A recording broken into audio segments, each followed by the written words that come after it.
बिस्मिल्लाहिर्रहमानिर्रहीम, अस्सलाम वालेकुम नाज़रीन। आप यूट्यूब चैनल देख रहे हैं, मैं इमरान खान हूँ। पहले तो आपको जो पंजाब में काबीना बनाई गई है उनका तारुफ करवा देते हैं ताकि आपको याद रहे कि किस किस्म के हीरे इकट्ठे किए जा रहे हैं।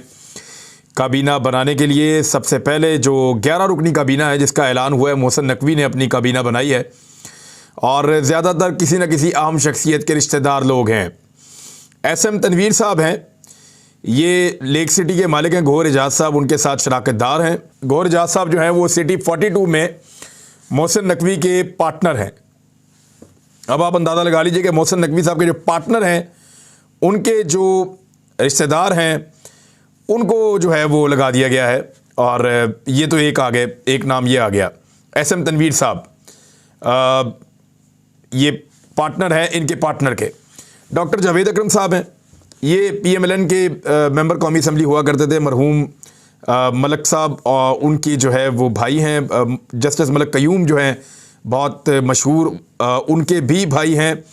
और परवेज़ मलिक साहब के भाई हैं, तो आप जानते हैं PMLN से इनका भी एक ताल्लुक़ है, जावेद अकरम साहब। लेकिन इंसान बहुत अच्छे हैं, बड़े ज़बरदस्त बंदे हैं। बिलाल अफजल साहब हैं, और बिलाल अफजल साहब जो हैं इनका भी मियाँ आमिर महमूद जो TV चैनल के मालिक हैं उनके दामाद हैं, और मोहसिन नकवी साहब से इनका एक अलग से एक ताल्लुक़ है। इब्राहिम मुराद साहब जो हैं ये भी काबीना का हिस्सा बन गए हैं। तमकिनत करीम साहिबा हैं, और ये 24 न्यूज़ में जो मोहसिन नकवी साहब का न्यूज़ चैनल है उसमें नजम सेठी साहब की जो साबका प्रोड्यूसर ये रही हैं तमकिनत करीम साहिबा, तो इनको भी वज़ीर बनाया गया है पंजाब में।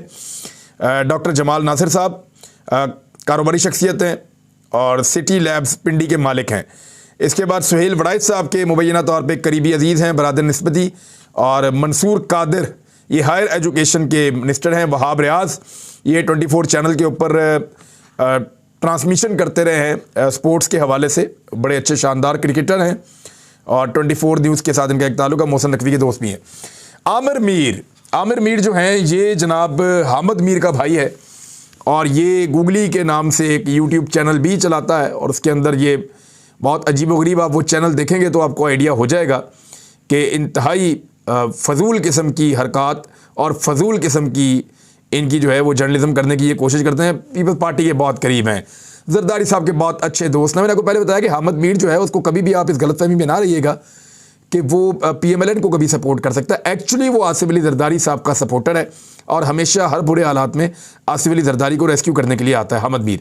तो ये हामिद मीर का भाई जो है ये जरदारी साहब का बहुत करीबी साथी है, और वारिस मीर मरहूम के ये बच्चे हैं। तो ये जो है Aamir Mir information and culture का मिनिस्टर बनाया गया। नसीम सादिक ये साबिक सेक्रेटरी हैं, सूबाई सेक्रेटरी, और शहबाज शरीफ साहब के बहुत पसंदीदा है। उनके दौरे हुकूमत में ये बड़े अहम ओहदों के ऊपर रहे हैं। तो ये आपकी बन गई सूबाई काबीना, इससे आप अंदाज़ा लगा सकते हैं। और अब इस किस्म की कैंपेन की जा रही है कि पहले एहतसाब फिर इंतखाब, ये नारे लगाए जा रहे हैं कि लंबा किया जाए इंतखाबात को, और PDM की जमातें इसके लिए कोशिश कर रही हैं। नारों के ऊपर जो है वो पोस्टर भी लगा दिए गए हैं जिस पे मोहसिन नकवी की तस्वीर है, और नीचे मौलाना फजलुर रहमान साहब के कारकुनों की तस्वीर हैं, और उन्होंने शहरों में पोस्टर लगा के लिख दिया कि पहले एहतसाब फिर इंतखाब। एहतसाब किसका करना है? जिन्होंने मनी लॉन्ड्रिंग की है, जिन्होंने करप्शन की है, जिन्होंने लूटमार की है, जो लोग एहतसाब का शिकार हुए थे और जिनको जवाब देना था कौमी एहतसाब ब्यूरो को, उन्होंने तो आकर कानून ही बदल दिए। एक ऐसा ज़बरदस्त NRO लिया है कि मुल्क के कवानीन बदल के सारे, और बीच में कई जो हैं वो ऑफिसर इंतकाल कर गए अचानक, कोई गवाह अचानक इंतकाल कर गए, ऐसी तबाही फेरी कि हर तरफ सफाया कर दिया। तो जिनका एहतसाब होना था वो तो सारे निकल लिए। अब अगर एहतसाब करवाना है तो फिर दोबारा से इन सारे कवानीन को रिवर्स करना चाहिए। लेकिन वो एक नारा बना था ना परवेज़ मुशर्रफ के दौर में, उसमें भी कहा जाता था पहले एहतसाब किया जाए और फिर इंतखाबात में जाया जाए। तो फजलुर रहमान साहब वगैरह को ये उस दौर से ही बहुत पसंद है, तो उनके लोगों ने ये नारा लगाया, लेकिन एक्चुअली तो एहतसाब से सारे के सारे भाग रहे हैं। गवर्नर खैबर पख्तूनख्वा और पंजाब को हटाने के लिए कानूनी नोटिस भिजवाए हैं सदर judicial activism panel Azhar Sadiq advocate साहब ने, और उन्होंने कहा कि असम्बलियों की तहरील के 90 दिन में इंतखाबात करवाना आइनी तकाजा है। असम्बलियों के इंतखाबी शेड्यूल जारी ना करके गवर्नर्स हलफ शिकनी के मुर्तकिब हो रहे हैं। अगर इस वक्त एस्टेब्लिशमेंट कहीं इन गवर्नर्स के ख़िलाफ़ होती ना, या एस्टेब्लिशमेंट की इस वक्त पीडीएम की जमातों के साथ कोई लड़ाई होती तो ये गवर्नर दोनों अभी तक फारिग हो गए होते। अदालत के अंदर कोई भी अननोन आदमी जाता है एप्लीकेशन लेकर और वो कहता है कि इन दोनों गवर्नर ने आइन शिकनी की है, तो उस पर आप देखते फिर कैसे कार्रवाई होती है और किस तरह सबूत निकलते, किस तरह गवाह आते और किस तरीके से दोनों गवर्नर्स उड़ जाते। और सदर मुमलिकत आर्टिकल 101 के तहत गवर्नर्स के खिलाफ कार्रवाई करे। हलफ की खिलाफ वर्जी पर सदर गवर्नर पंजाब और केपी को ओहदों से हटाएं। अगर गवर्नर्स को ओहदों से ना हटाया गया तो कानूनी चाराजोई के लिए अदलिया से रुजू किया जाएगा। अब ये सदर का एक प्रेशर रहेगा गवर्नर्स के ऊपर और सदर लेटर भी लिख सकते हैं कि आप फौरी तौर पे इंतखाबात की तारीख का ऐलान करें। लेकिन इंतखाबात से भागने के लिए मुख्तलिफ हीले बहाने अपनाकर इंतखाबात से दूर जाने की कोशिश की जा रही है। गवर्नर खैबर पख्तूनख्वा ने तो यहाँ तक कहा कि अगर हमें ये कहा गया हालात इस तरह के हैं, हम चाहते हैं कि एक और मरदमशुमारी हो जाए, डिजिटल ये हो जाए, वो हो जाए, वो बहुत सारी बातें उन्होंने की हैं। और वो ये भी कह रहे हैं कि 10-15 दिन आगे भी जा सकते हैं। अच्छा, 10-15 दिन आगे जाने की जब वो बात करते हैं ना, तो इसका मतलब ये है कि वो ये चाहते हैं कि रमज़ानुल मुबारक के बाद हों इंतखाबात। उसकी वजह यह है कि फजल रहमान साहब की पार्टी और जो हमारे मौलवी हजरात हैं जो उनके लिए कोशिश करते हैं वोट ढूंढने की, वो सारे रमज़ानुल मुबारक में उन्होंने पूरे साल का कमाई करनी होती है, तो वो इसलिए मसरूफ़ होते हैं, तो वो टाइम दे नहीं पाएंगे, तो बड़ा मुश्किल हो जाएगा। तो ईद के बाद अगर इंतखाबात होंगे तो फजल रहमान साहब के लिए ज़रा फील्ड अच्छी हो जाएगा। मेरे ख्याल में मौका दे देना चाहिए फजल रहमान साहब को और उनको पूरा मौका मिलना चाहिए ताकि वो भरपूर तरीके से अपनी पूरी फोर्स के साथ इंतखाबी मैदान में उतरें और कोई कसर रह ना जाए। उनको ये बाद में ना लगे कि ये हो जाता तो ये हो जाता, मैं वो कर देता तो ये हो जाता। तो पूरे तरीके से उनको इंतखाबात के अंदर आने देना चाहिए। हुकूमत पंजाब ने, आपको पता है कि निगरान हुकूमतें इस तरह तकर्रुर और तबादले नहीं करती, लेकिन बहुत बड़े पैमाने पर पंजाब पुलिस में उखाड़ पछाड़ करते हुए 15 आला पुलिस अफसरान के मजीद तबादले कर दिए हैं। चीज़ें आपके सामने हैं। एडवोकेट जनरल को हटा दिया गया था पंजाब में, लेकिन लाहौर हाई कोर्ट में जब ये केस गया तो लाहौर हाई कोर्ट के जस्टिस आसिम हफीज़ साहब ने अहमद अवैस जो एडवोकेट जनरल हैं उनकी दरख्वास्त के ऊपर समाअत की और उनको वापस उनके ओहदे के ऊपर बहाल कर दिया है। नोटिफिकेशन जो हुआ था वो मुअत्तल कर दिया गया है। और इसके अलावा जो है एक और ख़बर है, इसहाक डार साहब ने एक प्रेस कॉन्फ्रेंस की है और ये प्रेस कॉन्फ्रेंस में मुझे इसहाक डार साहब को देखकर जो है वो तरस आ रहा था। वो इसलिए आ रहा था कि कोई शख्स अपने साथ इतना बड़ा जुल्म भी कर सकता है। वैसे जुल्म तो मुल्क के साथ किया है, लेकिन अपने साथ भी बहुत बड़ा जुल्म किया है। मैंने जब एक हार्ट टॉक के अंदर इसहाक डार का इंटरव्यू देखा था तो उसमें इतने पसीने छूटे हुए नहीं थे, उसमें इसहाक डार इतने घबराए हुए नहीं थे जितना मुझे इस कौम से खिताब के अंदर वो घबराए हुए नजर आए। ये एक वो नहीं था प्रेस कॉन्फ्रेंस, ये ऑलमोस्ट एक कौम के साथ खिताब था। उन्होंने एक पैगाम टाइप का जारी किया और उसमें उन्होंने लफ्ज़ इमरान खान जो है वो दर्जनों मरतबा बोला है। यानी वो इकॉनमी पे बात करने आए थे, वो बात ही नहीं की उन्होंने इकॉनमी पे। अदाद-ओ-शुमार उनको बताने थे, अदाद-ओ-शुमार उन्होंने दुरुस्त तरीके से बताया ही नहीं। एक बौखलाहट मुझे नज़र आई, ज़बान उनकी बार बार लड़खड़ा रही थी, बॉडी लैंग्वेज उनकी इंतहाई नेगेटिव थी, बहुत घबराए हुए थे, बहुत परेशान थे और साथ ही साथ इसहाक डार साहब की जो बॉडी लैंग्वेज थी वो बहुत मायूस कुन थी, जैसे एक आदमी बहुत मायूस हो जाता है। फिर वो इमरान खान साहब को ताने भी दे रहे थे, हत्ता कि वज़ीर ख़जाना इस हद तक यानी उन्होंने बावलापन जाहिर किया कि उनको ये कहना पड़ गया मईशत की तबाही की दास्तान बताते बताते कि तबाही इसलिए हुई है कि कहीं तोशा खाना से इमरान खान ने घड़ी निकाल के बेच दी है। यानी इमरान खान साहब ने जो घड़ी खरीद कर जो बेची, आज वज़ीर ख़जाना ये समझता है कि ये वजह है पाकिस्तान की मईशत की तबाही की। यानी ये लेवल आ गया पाकिस्तान के वज़ीर ख़जाना का और यहाँ तक पहुँच गया। और इससे पहले वज़ीर ख़जाना ने एक स्टेटमेंट दिया कि पाकिस्तान की जो माशी तरक्की है वो अल्लाह ताला करेंगे।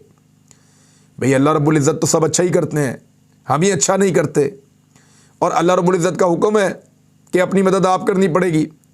भाई आप हीला करेंगे तो वसीला होगा ना, जब तक आप काम नहीं करेंगे तब तक काम बनेगा नहीं, जब तक आप हथियार नहीं उठाएंगे तब तक आप लड़ने के काबिल नहीं होंगे।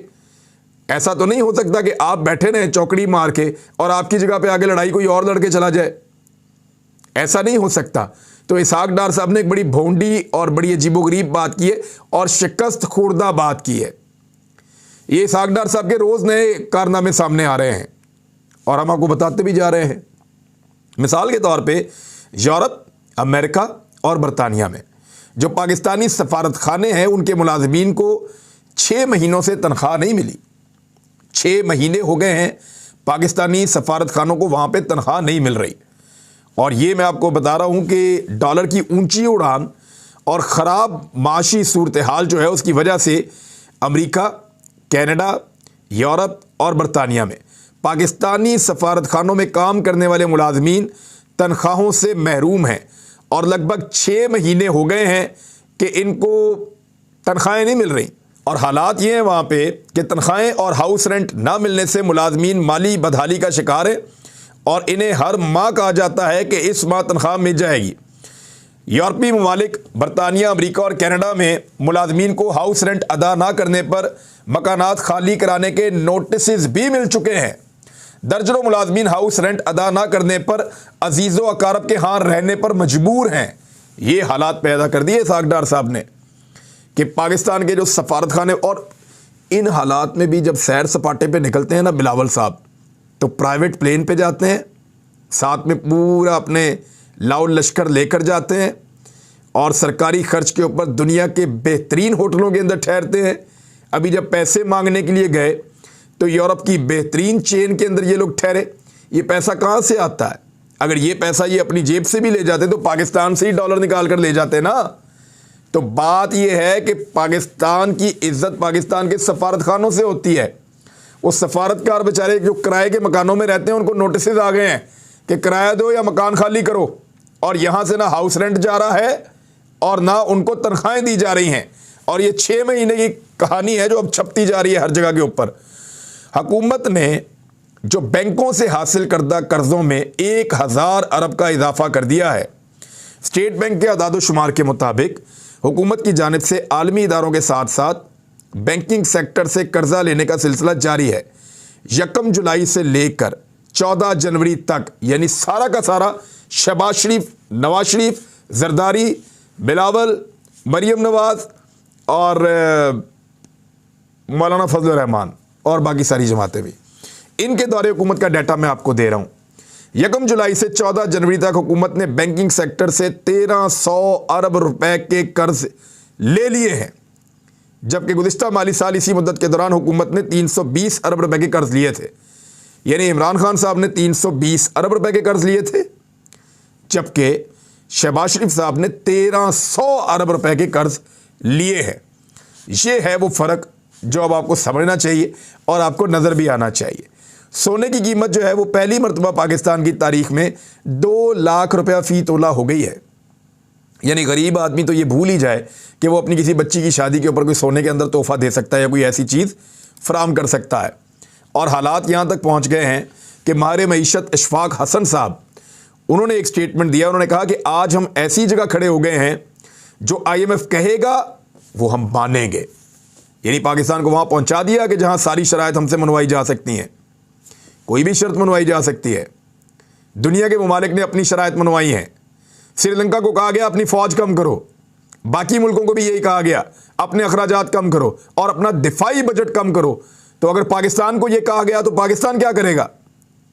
यानी ये सोचने वाली बात है।